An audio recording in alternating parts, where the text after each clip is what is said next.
Well, hello, folks out there in YouTube land. Got a big show lined up for you. Let's get right on into it. All right, folks, Saban goes to Washington. Somebody will listen to me.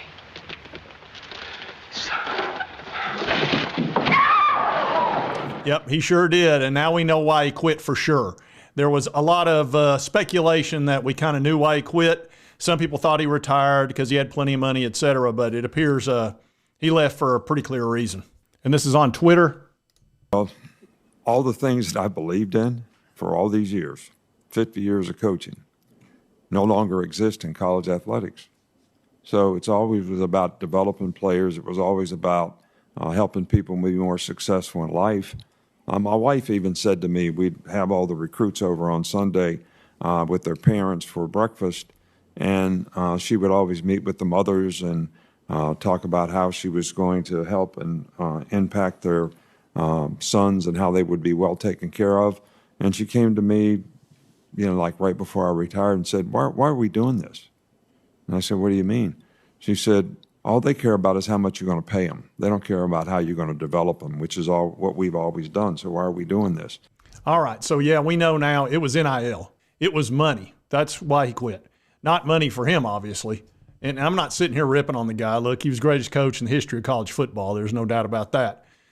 But it's kind of tough because he really doesn't want them to get paid, honestly. He'd prefer it go back to the way it was 5 years ago or 10 years ago. And I can understand that because he had total control. Every coach had total control. You couldn't transfer unless you wanted to sit out for a full year. And many coaches fought that, especially if you wanted to go to a team in the SEC. They also didn't have to worry about you getting paid anything. So there was no concern of anybody, outbidding for the player or anything along those lines. So, yeah, I mean, it was great for the coaches. And realize this is a guy that made a ton of money, okay? He didn't make a little bit of money. He made all the money. Jeez. Get ready for another incredible Lifestyles, your VIP journey into the lives and loves of today's winners who really know how to enjoy the great things of life. Oh, yeah, Robin Leach couldn't even come up with all the stuff that he made. This is a guy that had 9 dealerships. He made a ton on that, Mercedes dealerships. He's made a bunch of money in advertising, as we know. Affleck. And he's also signed a $20 million deal to be on ESPN's Game Day. Jerry, you better yell. Show me the money! So this guy's been busy taking care of business. And he was making $5 million a year back when Philip Fulmer was making $2 million a year, and he was coming off a natty. So Nick Saban was really raking in the dough. Now, he didn't in his early days. I'm sure it was tough back then when he's at Michigan State. And I guess he's thinking, well, everybody else should have to come up that way. I understand that. But you also got to realize these athletes, some of them, this will be their only opportunity to make any real money, any big money. And a lot of these kids, look, they don't come from rich backgrounds. A lot of them are very poor, and this is an opportunity to change their lives now. Okay, maybe their mom's struggling at home. They've got mortgage payments, car payments, and here this young man, look, when they come to school before NIL, they couldn't make any money. And how are you going to work a job, go to school, and do sports? It's impossible. The amount of time you've got to spend to play football, practice, learn the plays, study for your classes, and try to keep your grades up, and you're going to have a job too, that's impossible. So you can't even help your family. So this is an opportunity for them to get money that they would maybe never see, because think about what if they had a career-ending injury. That can happen very easily like that playing football. This is not some easy sport where, you're not playing tennis or golf like I did. I played golf. I didn't have to worry about a career-ending injury. They do.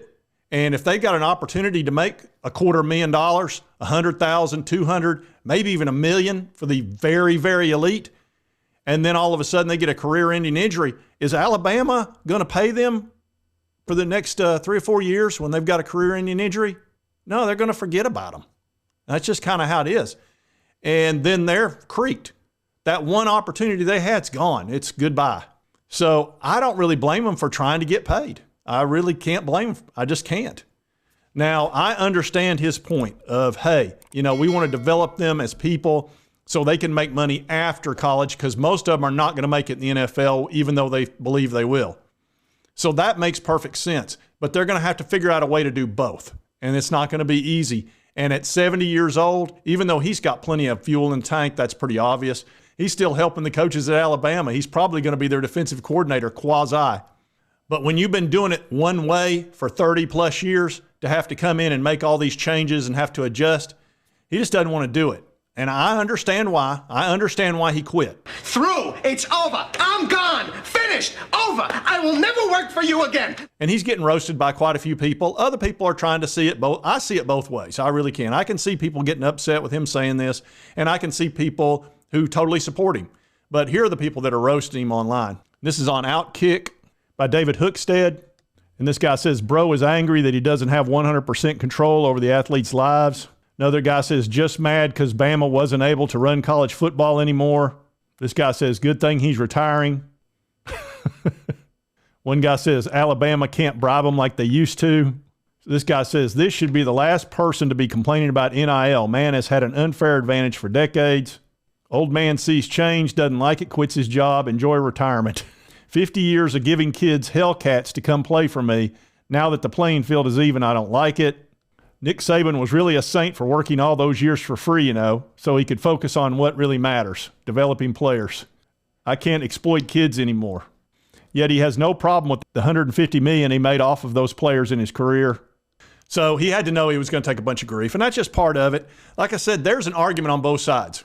There's going to be plenty of kids that are going to get totally focused on the money. They're not going to develop. They're just going to say, hey, I made it. I got money. Everything's great. They're not going to do the hard work they need to do to get to the NFL. They're not going to probably work hard on their studies because most of them are not going to make it in the NFL, and they need to have a fallback. Well, the fallback is education.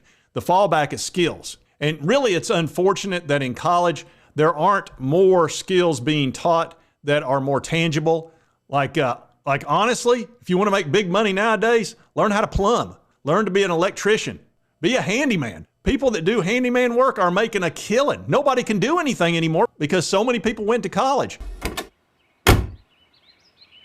Hello, gentlemen. What seems to be the problem? I got a lot of jobs there, buddy. This one paid the most today. 8 years I spent wasting time at stupid college when I could have been learning how to do stuff. If you've got actual skills, you can actually fix a house, you can help build it, you can repair it, you're going to make a killing right now, and you can charge a fortune. Did y'all see the report about Five Guys Burgers? The guy came in with the receipt, and it was $24 for a hamburger, fries, and a drink. You know, I'm talking about inflation. But everybody's you're dealing with it. So I thought, there's a Five Guys here, I want to check the prices. For a bacon cheeseburger, it's $12. For a small fry, $5.19. For a drink, $3. You add that up with tax, it's in the low to mid 20s. It's unbelievable. It really is. So you're going to have to go out there and make some money. And the skills they teach you in college, some of them are really good and some of them you can't do anything with.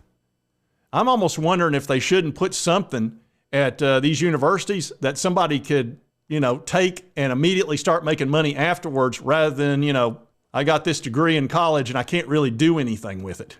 7 years of college down the drain. So anyway, I completely went off the point there, but it's just something thinking out loud about. So for the 3 of you that are still on the video, if you like this content, be sure to hit that like button. Let's continue to cover all these college stories, of course, my Vols, the SEC, and anything else that pops up. If you've not subscribed and you've listened to my rant, just hit this little button right here. Cost you nothing, and it will help me out. And right over here's the most recent video. YouTube thinks you'll enjoy. And we'll see you next time on Sports Talk Jay. And I'll stick to sports. I'll try.